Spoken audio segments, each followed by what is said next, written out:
Chapter 22. Close Encounters. Saint-Domingue, 1789. Adolphe was livid. Duclos treated the rats with more decency than he gave the men and women who toiled under him on Cormier. There weren't many things Adolphe regretted in life anymore. That sort of mental self-doubt didn't serve him.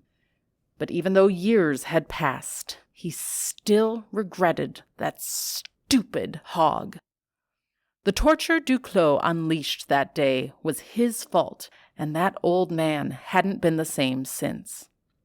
The incident had radicalized Raymond, or at least proved to the old man that there was little left worth fighting to live for.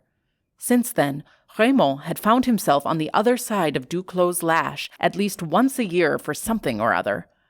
Then, one Sunday, Raymond's wife Irène fell sick.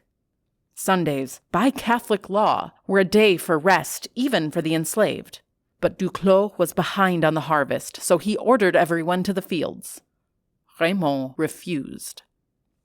Adolphe could still remember Raymond's words when Duclos approached him. "God don't want no man working on the Sabbath, sir. That day's for God, not no man, master or no. That's what the preachers say." Two things happened as a result. First, Duclos fired Father Ceballos. The young Taino priest would no longer be allowed on the plantation Sunday afternoons to preach. Second, Duclos decided that Raymond had outlived his value. Duclos never favored a quick or predictable death. He always sought a spectacle, like a theatrical horror show. Fear was a powerful tool on plantations, and Henri Duclos could cultivate it better than anyone on Saint-Domingue. So, in light of the Sabbath, Duclos went biblical. He decided to stone Raymond. It was horrifyingly gruesome. By the end, Raymond was unconscious, and a river of blood flowed from his head. Most of the plantation was convinced the old man died, but somehow his breath never ceased.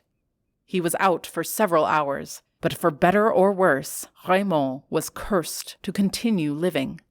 God wouldn't release the poor man from his misery. Victoria said that when people bleed from their head like Raymond did, their brains turn to mush. Since that day, Raymond would unfailingly forget things. He could be told something one moment, and almost instantly it was gone. Names of people, instructions, anything, simply forgotten. Sometimes the old man's words made sense, but other times they were pure lunacy. His speech would get all bundled together, like he was speaking in tongues.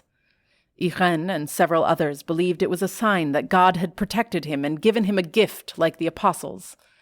But Adolphe wasn't convinced. However, his words weren't the only problem. Since the stoning, Raymond also suffered convulsions. He could be working in the field and just fall to the ground, writhing and drooling like a demon was devouring him from inside.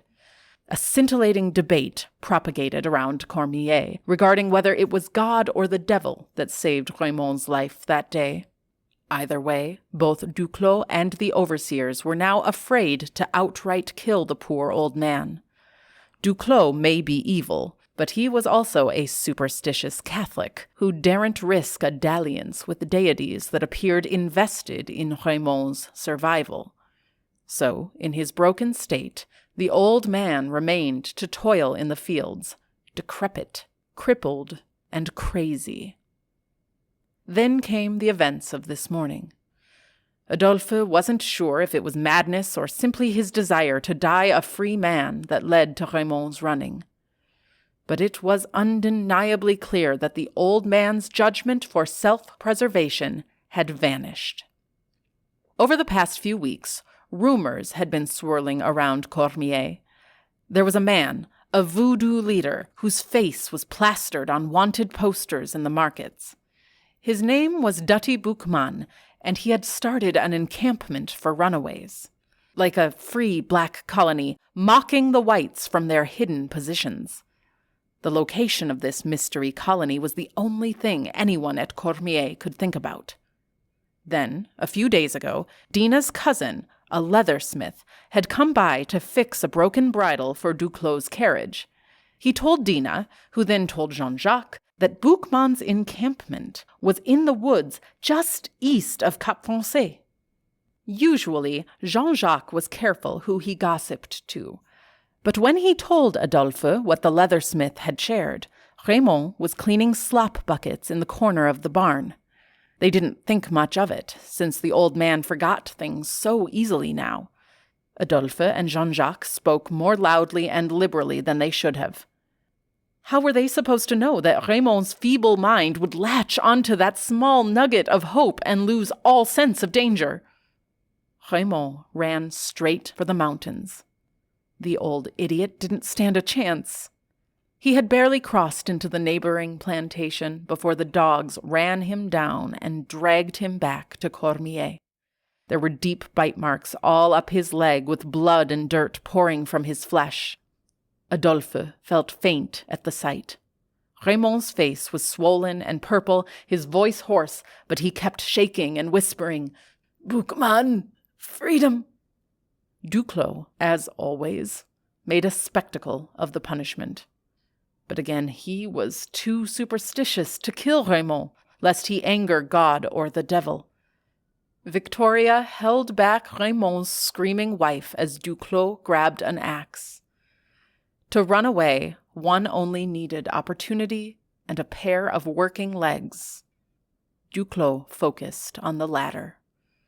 With a swift swing, Raymond's leg was severed, just below the knee. Then the newly separated limb was thrown to the dogs as reward for his capture. As screams filled the plantation, Duclos nonchalantly handed the bloodied axe to an overseer and simply walked away. He did not pause for a single moment for his conscience to render judgment on his soul. "Someone help him, please," Irene wailed. Victoria tried to stop the bleeding.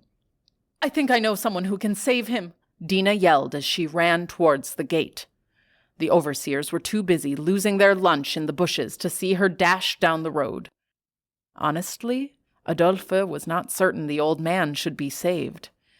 He liked Raymond, but he had endured so much torture. What sort of life was he living? Was it not just easier to die? However, the look on Irene's face gave his pessimism pause. Perhaps, even in this living hell, there could still be someone worth surviving for. But truthfully, how could he know? He had never felt love, at least not that he remembered. His own family had abandoned him.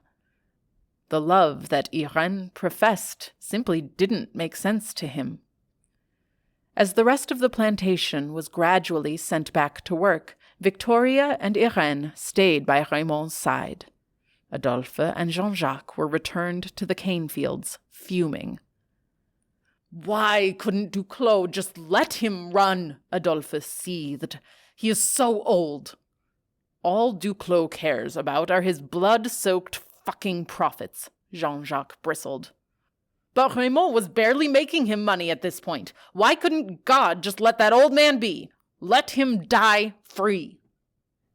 "Because God is so good," Jean-Jacques said sarcastically.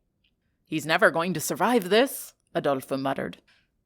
"The man's like a cockroach, though. I'm not sure the apocalypse could kill him." The two men hacked the sugarcane hellaciously. They envisioned their machetes cleaving Duclos in retribution. But their assaults against the helpless stalks hardly provided them the anesthetic they were warranted. Then, in the distance, a low voice started to sing. The haunting melody echoed through the fields as more people joined the chorus. "The sun sinks low, the shadows grow, the path is long where the ravens crow. I've chased your light till my strength is gone, but night claims victory o'er the dawn. Oh, rise horizon so far and cold, a dream I've lost, a tale untold. I lay me down, let darkness stay, and rest where light doth fade away. The stars grow hush, the winds fall still. I've tried so hard to save my will, to reach your edge, but I lose my flame, and fade to dark with ne'er a name. Oh, horizon so far and cold, a dream I've lost, a tale untold. I'll lay me down, let the darkness stay, and rest where light doth fade away.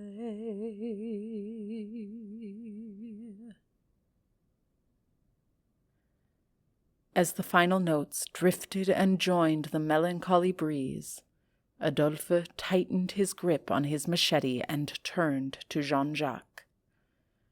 No words passed between them under the overseer's vigilant gaze, but their hearts were screaming for revenge. Suddenly, a carriage rolled through the front gate. 2 men and a woman, all black, rode past and jumped out hastily. Adolphe could barely see from where he stood in the fields, but Jean-Jacques believed one of them looked familiar. They saw Victoria run up to the cart and lead a woman back to the slave quarters. The 2 men stayed behind. About 20 minutes later, the overseers called for a water break. As the others went to circle the well for a drink, Adolphe and Jean-Jacques trekked over to the cart for an update on Raymond. This was, after all, partially their fault. "How do you know Dina?" Adolphe asked. "She's my cousin," the man standing on the ground said. He extended his hand in greeting. "I'm Luc." "Oh," Jean-Jacques replied. "You're the leathersmith." Luc nodded. "Have you heard anything?" Adolphe asked. "No, but we brought a healer," the older man on the cart said. "Who are you?" Jean-Jacques asked, looking up at the man skeptically. "Toussaint," he said with a slight wave. "I happened to be nearby when Dina came running. Figured I'd lend my cart." "I'm Jean-Jacques. This is Adolphe. What they did to him, it's unconscionable," Toussaint interrupted. Jean-Jacques squinted. He wasn't fond of uppity black men. "Oh, a grand noir." "I just wanted to help," Toussaint replied defensively. "The only thing that would help is if we rose up and hanged Henri Duclos and his kind by their necks until dead," Jean-Jacques grumbled. Adolphe shot him a look and spun around to make sure no one could hear. Toussaint leaned forward, and just above a whisper, he said, "On days like this, I couldn't agree more." A smile peeked out of the side of Jean-Jacques' lips. "Is your healer any good?" Adolphe interrupted. "I think so. I didn't have much time," Luc replied respectfully. Jean-Jacques had made quick comrades of Toussaint, and while they began to quietly exchange whispers, Adolphe snuck away towards Irène and Raymond's quarters. As he approached, his nostrils were hit with the smell of smoked meat. His stomach rumbled. The scent was coming from Raymond's quarters. He heard a lot of muttering inside as he peeked around the door. The sight was deeply alarming. Apart from the blood that was smeared nearly everywhere, a woman in a gray dress, whose back faced the door, was gently holding Raymond's severed leg. The limb looked completely mangled. Not only was it largely missing, but it was now covered in blisters. Adolphe saw an old scrap of metal in a bucket of water. He had heard of this before. Years ago, when he was just a boy, His mother had been yelling at him to stop running around on the ledge because if he cut himself badly, she'd have to burn it closed. He shuddered at the memory. Adolphe had only been burned once before, when Duclos' insignia was branded on his shoulder. He remembered the sting like it was yesterday. He looked at the leg again. The healer was rubbing something onto the wound. Her hands seemed kind and gentle, but the blood on her fingers was suddenly making Adolphe feel rather faint. Perhaps it was the smell of charred flesh, but he was quickly becoming overwhelmed with nausea. Victoria, who was across the room, saw Adolphe stagger in the doorway and rushed over with a cup of water. He grabbed it appreciatively. "You all right, love? Sit down if you need. Deep breaths." She had dealt with several queasy stomachs today. Adolphe shrugged but remained standing. "Is he—" "I think he will be all right," she said. "He passed out from the pain a while ago, but he is still with us." "I don't even—" Adolphe began.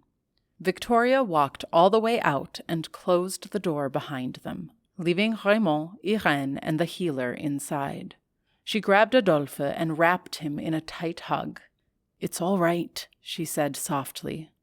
He felt so childish and powerless as she held him, but he couldn't muster the courage to remain strong any longer. This was all too much. "Come now," she said encouragingly. "He is alive. He will be fine, and without a leg they can't force him to the fields. It feels hard now, but this may save him in the end." "How can you pretend there is anything positive here? There isn't, Auntie. There can't be." "There has to be. He still has his wife. Breath still flows from his lungs. Those are blessings." "No," Adolphe replied sternly. "I understand," Victoria conceded, as she hugged him deeper. "But the healer is doing an excellent job. She reminds me of the women back in my tribe." "That's good, I guess," he answered. "Does Irene need anything? How is she?" "She's rattled, but she is holding his hand while he sleeps. She fainted when they were cauterizing the wound, but apart from that, she seems fine now. We are just waiting for him to wake." It was sweet, actually. Before he passed out, he whispered to her that the reason he ran off was to demand Duddy Boukman come free her. "He's such a tender-hearted idiot," Adolphe replied irritably. "That he is." She finally released him from her arms, and the two sat down against the wall. I can't escape the feeling that this is my fault. Again, Jean-Jacques and I were talking about Boukman right next to him." "Raymond is his own man," Victoria replied, rubbing the back of his hand with her thumb. Adolphe leaned his head against her shoulder.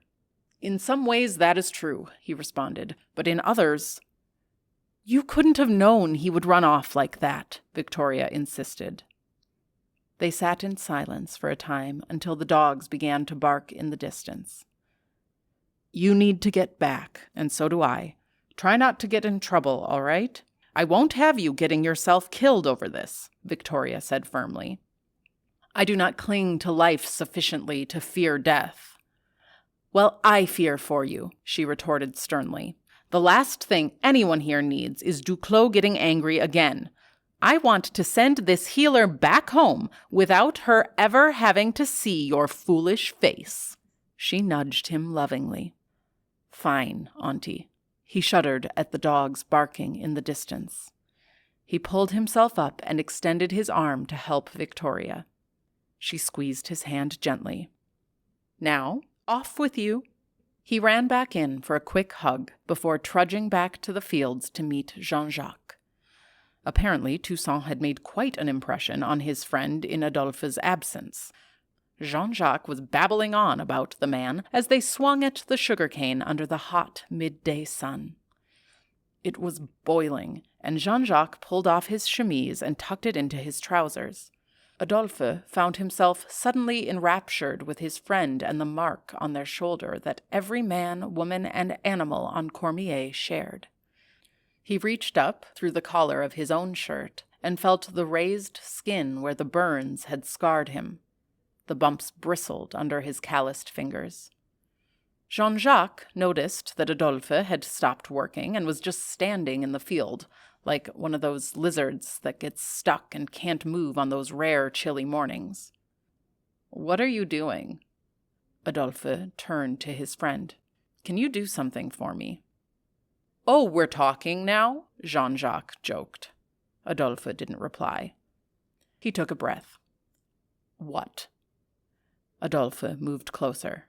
"You know what I hate most about this place?" Everything?" Jean-Jacques snorted. "This fucking brand on my shoulder. I've got so many whip marks, I don't even know if you can see mine anymore." "It's still there." Jean-Jacques shrugged. "I saw Raymond's leg. The healer had burned it." "To stop the bleeding?" "I assume so. I noticed the burns masked the bite marks from the dogs, like they were never even there." "Well, neither was the rest of his leg," Jean-Jacques muttered. "That's not helping," Adolphe retorted. "Doesn't make it untrue." "It got me thinking. I want to burn off this mark from my shoulder." "Are you serious? You want to voluntarily maim yourself? That shit hurt like hell the first time." "I don't care," Adolphe said resolutely. "I can't have that man's name on my skin." "You'll never be able to take off your shirt, even in heat like this," Jean-Jacques replied as he wiped the sweat from his brow. "It would be worth it," Adolphe replied. Jean-Jacques stared at his friend for a long moment, thinking. Then, out of nowhere, he said, "Fuck it. Let's do it." A small grin creeped across Adolphe's lips for the first time all day. Then he swung his machete and went back to work. A few hours later, as the sun slid below the horizon, Adolphe lumbered back with Jean-Jacques towards Toussaint. Dina seemed to have rejoined her cousin. As they drew near, the healer in the gray dress emerged and walked towards the carriage. Her apron was stained red with blood. It was getting dark. He could barely make her out. But despite her rather grisly appearance, there was something about her that made Adolphe stop dead in his tracks. She looked exactly like... No, it couldn't be. The shadows were playing tricks on him. His mother was in Jérémie, on the opposite side of the island, and she certainly wasn't a medicine woman. She would never be caught dead with a plain dress or bloodied apron. Plus, it had been so long, he probably didn't even remember what she really looked like. "Is that the healer?" Jean-Jacques asked. "That's what I was told," Adolphe said quietly. He squinted, afraid to step closer. He tried to make out the woman's face.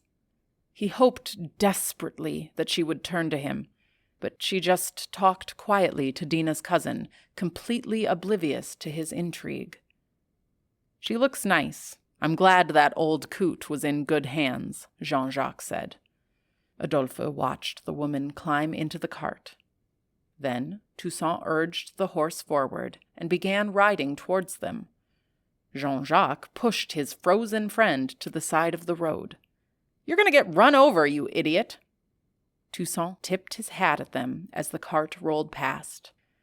The breeze pursued the wheels as if it wanted to follow the woman away from Cormier. Just before the cart turned the corner, the woman caught his eyes and gazed at him curiously. Then she was gone. Adolphe stood by the side of the road, watching the shadows grow longer and envelop the memory of the cart's passing. "Adolphe," Jean-Jacques practically shook him. "What is with you today?" "One day, I'm going to kill Henri Duclos," Adolphe whispered. "You and me both," Jean-Jacques replied. "But for today, how about we see if we can help Victoria with dinner? She had a rough day." "Do you even know how to cook?" Adolphe eyed him skeptically. "Fuck no," Jean-Jacques laughed. "It's a good thing she likes our company then," Adolphe said. and the two men turned back towards the hell they called home.